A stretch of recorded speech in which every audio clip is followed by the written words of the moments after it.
Magandang araw po, magandang umaga, magandang tanghali, magandang hapon, magandang gabi po. Anumang oras kayo nakikinig ngayon, welcome po sa another edition ng ating Rino's Fobcast. Fobcast, Perspectives, Opinions, and Views. Ngayon po ay July 17, 2026, araw po ng Biyernes. At ang pag-uusapan po natin ngayon ay bakit hanggang ngayon ay wala pa tayong anti-political dynasty law. Yan.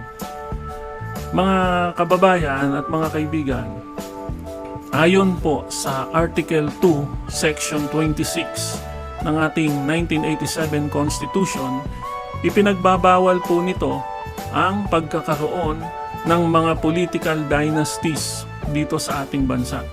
Bagaman malinaw po ang pagbabawal na ito sa ating konstitusyon, sa kasalukuyan po ito ay hindi pa rin naipatutupad hanggang ngayon. Bakit?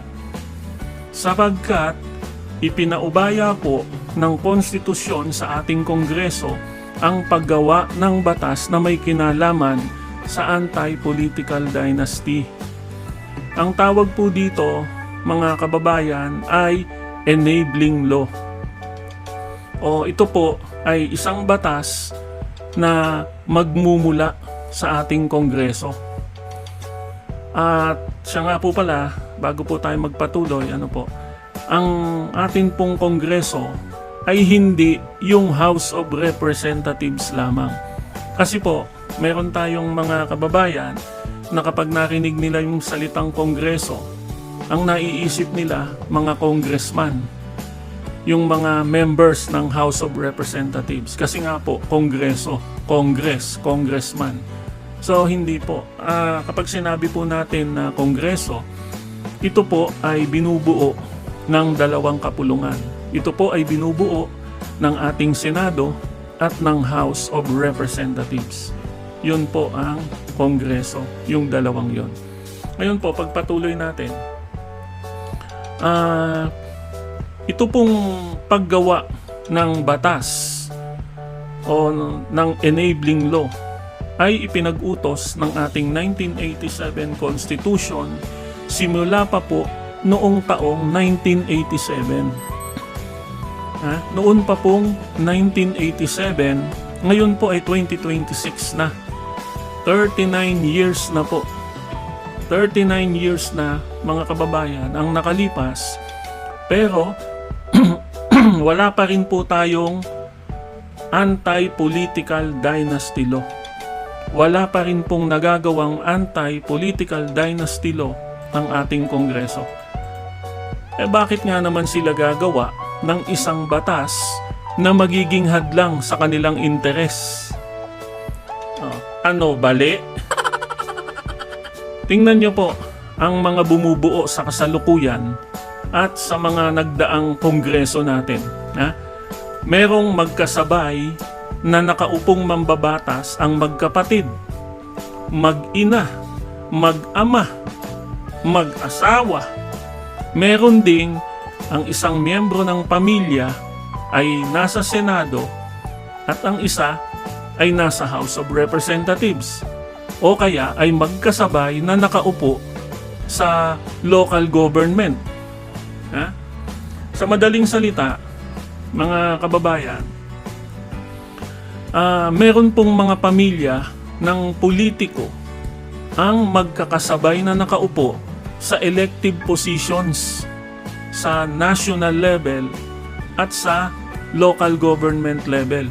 Ganyan din po ang sitwasyon sa ibang local government units natin. Hindi naman po lahat. Pero meron tayong mga local government units na ganyan ang sitwasyon. Tingnan nyo halimbawa sa provincial o sa city at municipal level. At maging sa barangay level, mga kababayan. Marami ang pamilya na magkakasabay nakaupo sa elective positions. Ito po, mga kababayan, ang dahilan kung bakit hanggang ngayon, after 39 years, ay patuloy na wala pa rin tayong anti-political dynasty law. At ito po ang dahilan kung bakit hanggang ngayon ay patuloy na namamayagpag ang mga political dynasties sa iba't ibang bahagi ng ating bansa. Ito po ang dahilan kung bakit hanggang ngayon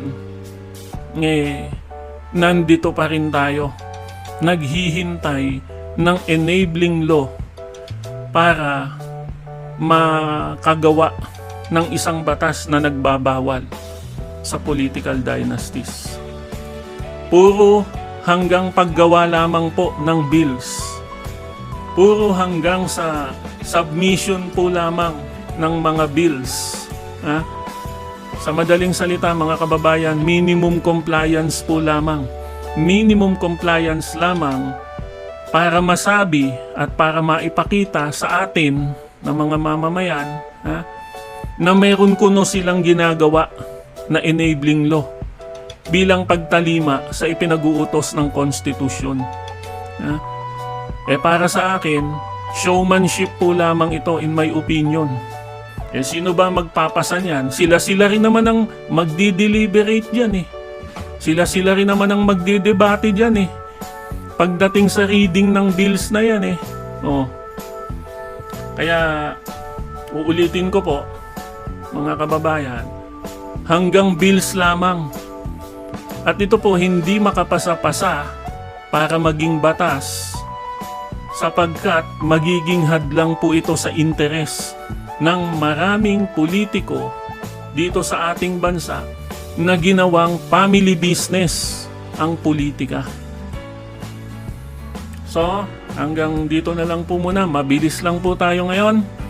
Kita-kita po ulit tayo sa susunod. Maraming salamat po sa inyong pakikinig at hanggang sa muli.